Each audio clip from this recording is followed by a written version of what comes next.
A long, long time ago, there was a young woman who ran away from home. After spending the last of her mora, she trod through the cold of winter, shivering in her threadbare clothes. Suddenly, the young woman found herself stepping out onto thin air, and she fell through into a strange place. But before she could react, a voice rang out from somewhere in the distance. This is the secret home of Nicola Coco, the great mage everlasting. O destitute one, tell me your heart's greatest wish, and with my guidance, you shall attain it. Whoa! That was a strange voice. Nicola Coco. Who's that again? Do we know her?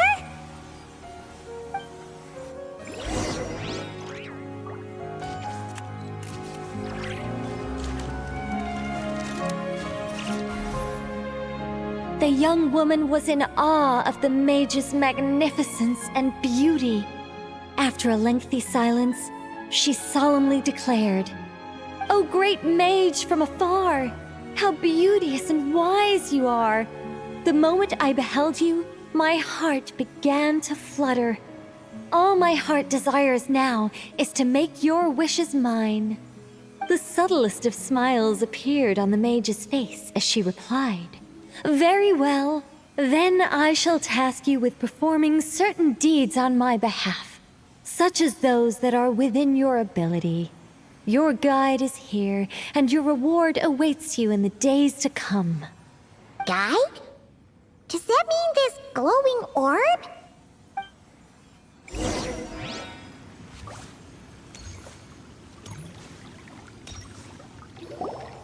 "Secret home," said the young wanderer, with a look of confusion on their face. "Where is this secret home of which you speak?" The mage's voice grew somewhat flustered upon hearing this question. Wait, does it make sense for this to be a bashful character? Oh, never mind. I'll keep it in for now. Mr. Nine can always refine it later. It is rather rude to ask such questions of a mage, young one. The Mage's Lodge is under renovation. Very soon you shall be stunned by its grandeur. This shall be your trial. Offer up your strength and help this great mage to build her territory.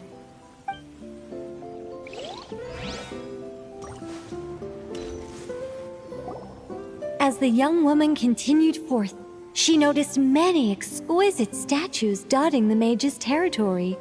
"What are these?" she asked, puzzled. "These are all those who opposed me.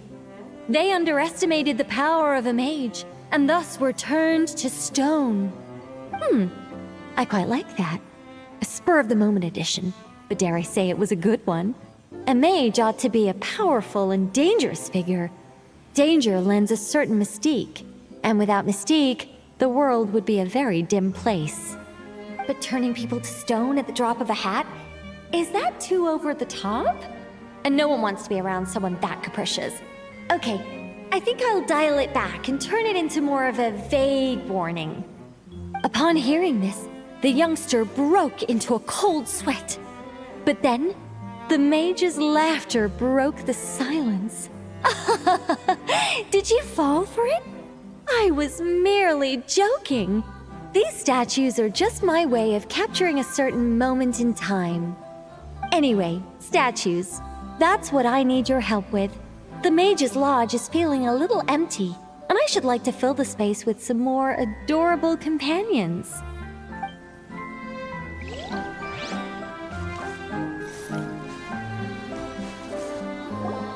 Well then, young one. Now you have learned of the troubles faced by this mage. Nicola Coco requires your aid to build her sacred territory. The mage poured a cup of tea for her visitor. What say you?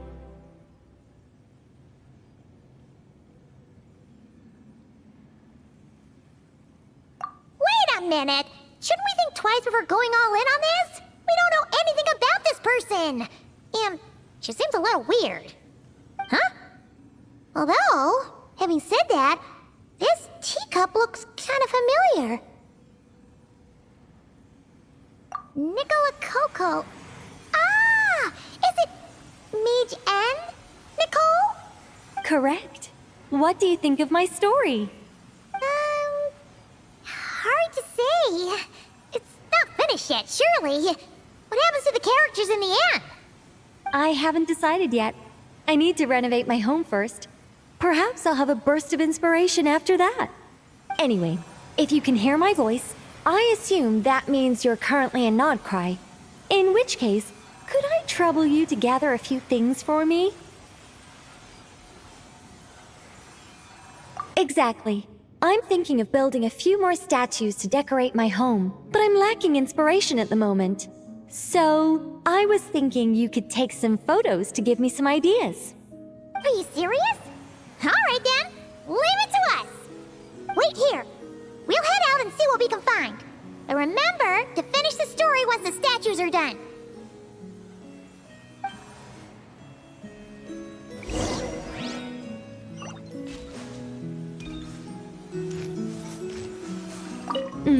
The Mage's story is starting to take shape. I think I'll delegate this next section to Mr. 9. A great mage is defined above all by her beauty and powerful presence. Perhaps an exaggerated laugh might help her stand out more.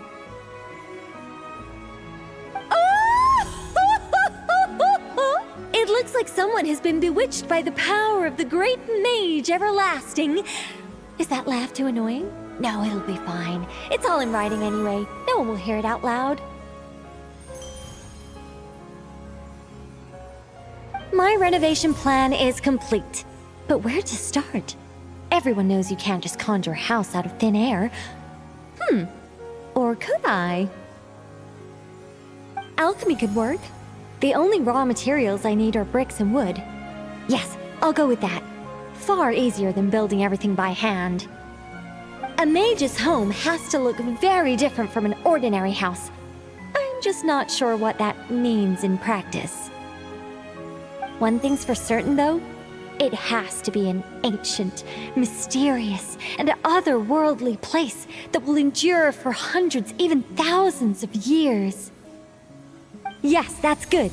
Just what people would expect from a mage, although in truth, it's not so much me capturing moments in time as moments in time that have captured me. Well, don't just stand there. Go complete the task that the great mage has assigned. And remember, I don't want to see anything dull and dreary. I need photos that are bursting with life, so I can capture the soul and character of the subject. Don't be thinking that carving a statue is just about shapes and proportions. The most important thing is to capture the spirit of the subject in the moment the photograph is taken. All right, got all that?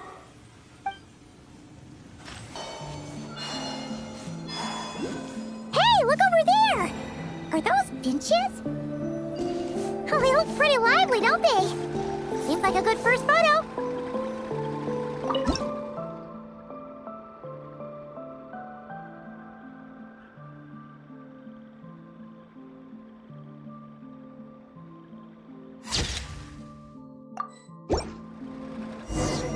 Let's see.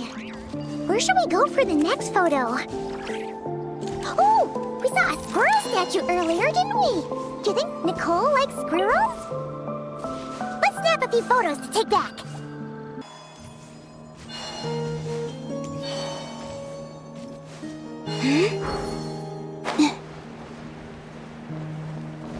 Is that a mandragora? Paimon thinks that would make a pretty fun statue.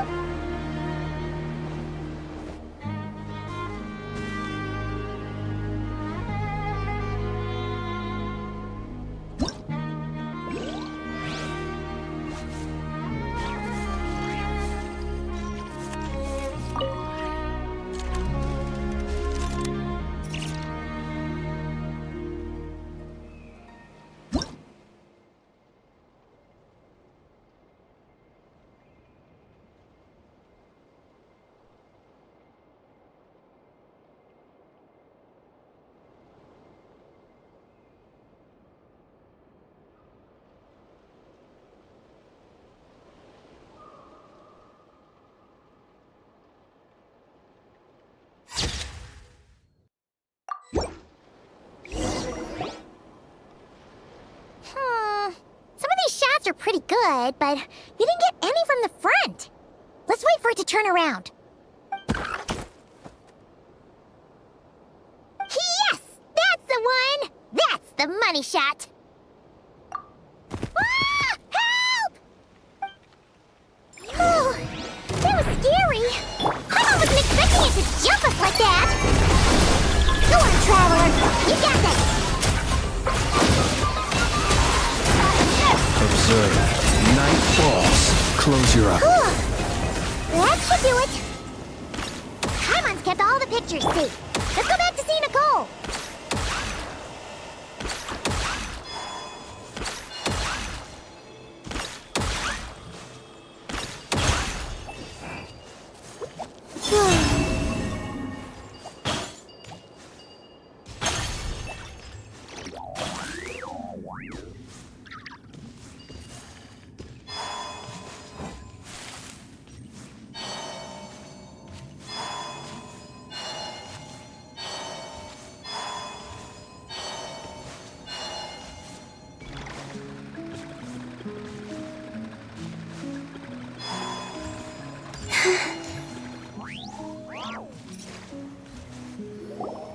Hey, Nicole! We're back! That was quick. You two worked very fast. It's nothing. But, how do we get the photos to you? You can hold on to them for now. I'll be there in a couple of days. We can talk more about the statues then. Sure thing! See you in a couple days!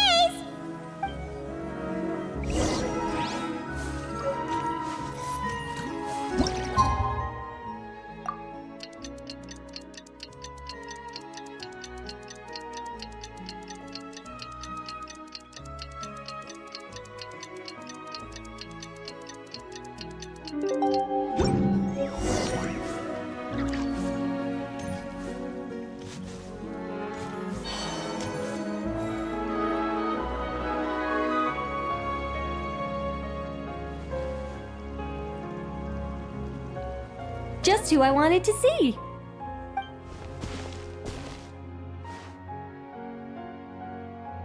I'm delighted with the photos you took. Excellent source material. Now, I have all the carving tools ready to go. Would you like to try it together? Carving tools? You mean these blocks? That's right. The statues are inside the stones. All we need to do is remove any excess material. To make things a little easier for you, I've provided a guide on how the carving process works. Allow me to demonstrate. First, we make some big, bold cuts to carve out the general shape.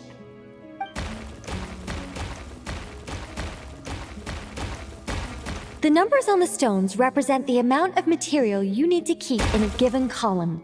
So, first we do this, and then this.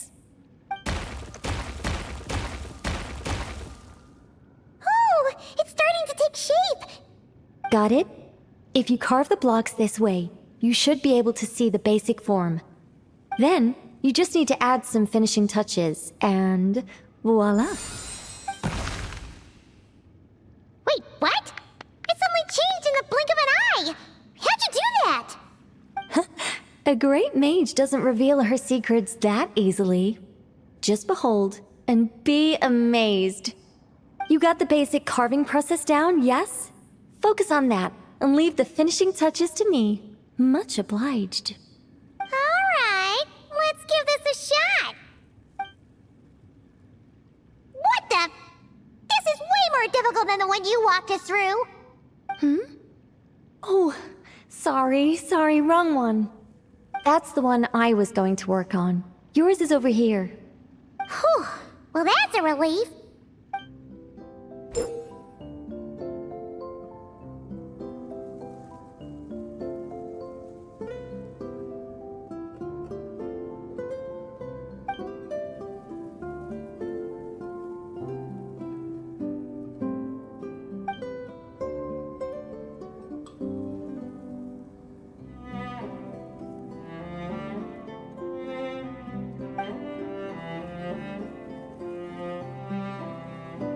Let's go!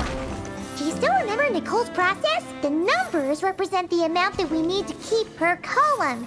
So, if the number is 0, That means we gotta remove the whole thing. And if it says 3, that means we just mark the whole thing as keep, right?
Now, we just need Nicole to add the finishing touches. You got rid of all the extraneous stone, yes? Let me take a look.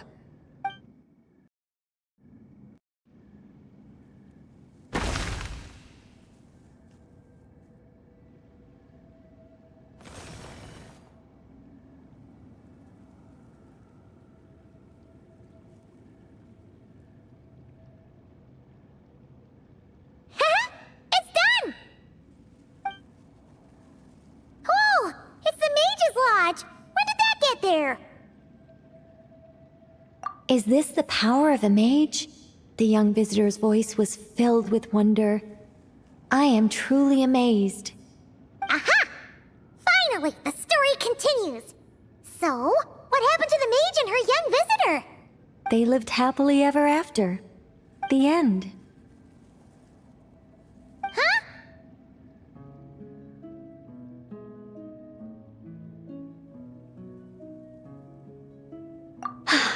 Tough customers, huh?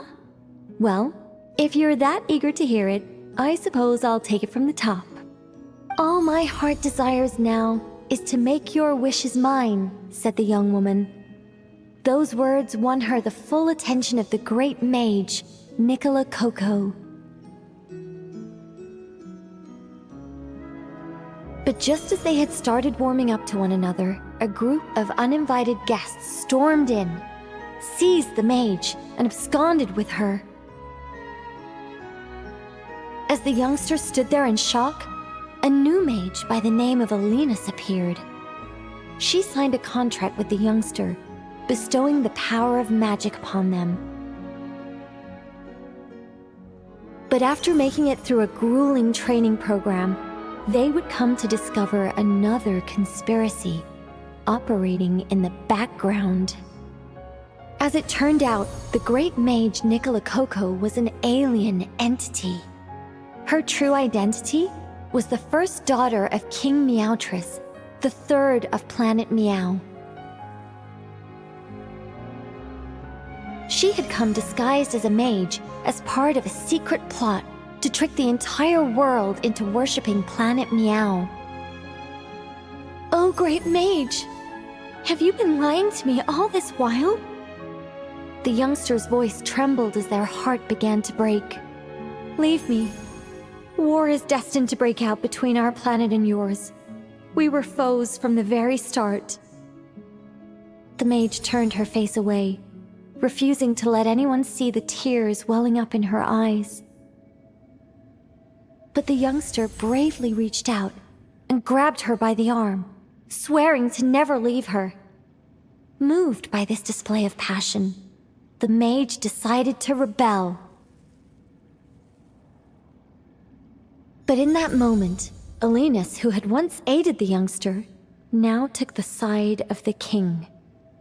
Alinus had been Meowtress III's second daughter all along. She had only helped the youngster in the hopes that her sister might be incited to treason, thus giving her the chance to usurp Nicola's place in the line of succession.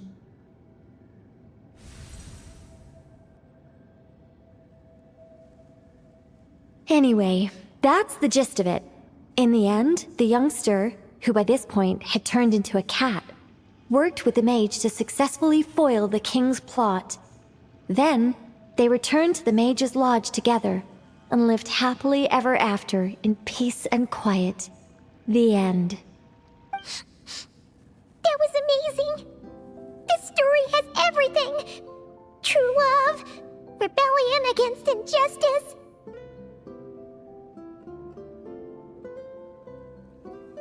That can't be helped. All creations escape the controlling grasp of their creator eventually. We angels are a case in point. Once, we were tasked with guiding human beings, but because some of us chose a different path, our entire race was punished. If even the heavenly principles can't fully control their own creations, what chance do I stand? Fate is always ineffable, and yet, I still hope I can guide those I meet towards a happy ending to their tale. That applies to characters in my stories as well. Anyway, the story's over now, and I'm running a little low on energy. Next time I've got a good story to tell, I'll share it with you, alright?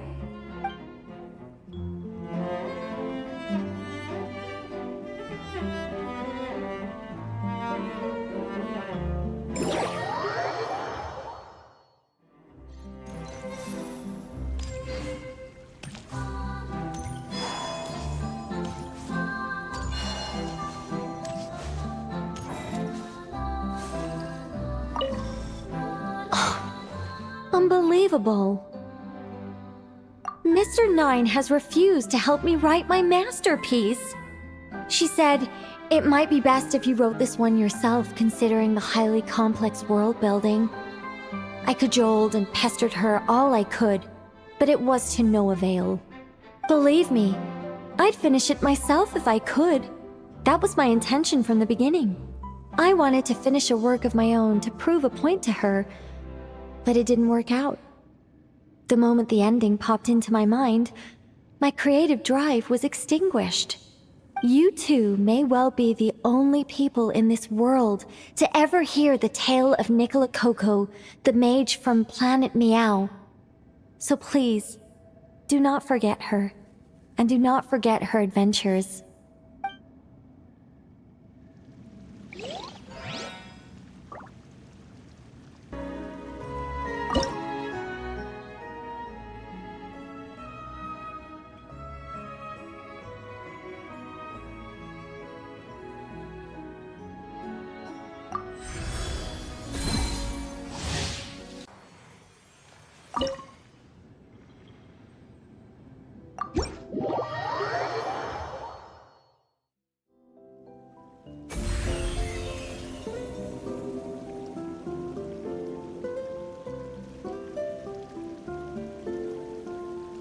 My oh my, the final product has exceeded all my expectations.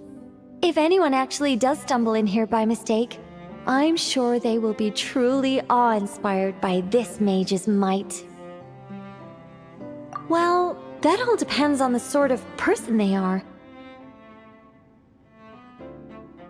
Guidance can encourage complacency and entitlement if you're not careful. If someone is eager to rely on their own abilities like you do, then I'll gladly help them. But if they're the type of person who pins all their hopes on the mage's power while doing none of the work themselves... Would you really turn them into a statue? No, nothing like that. But I would guide them out of this place to the nearby Curatorium of Secrets. I'm sure Nefer would know how to deal with them much better than I do. Those who seek to reap without sowing ought to pay the price, don't you think?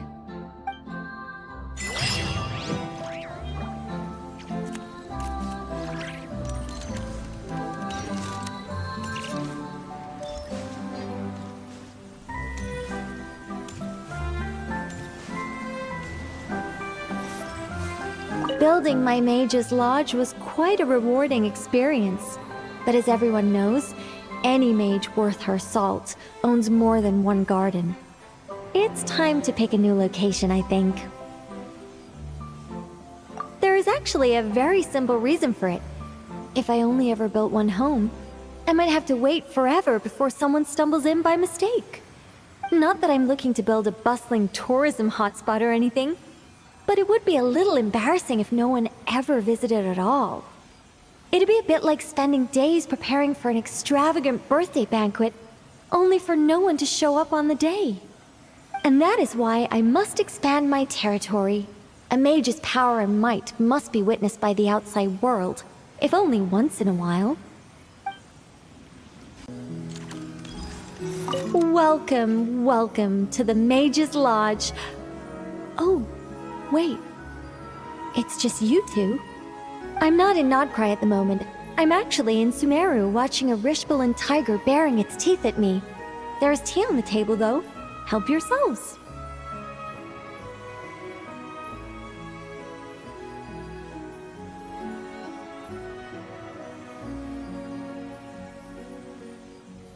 O ye of little faith, rest assured that a mage's teapot will only ever be filled with freshly brewed tea. Sorry, gotta go. It's charging right at me. What a brave little kitty.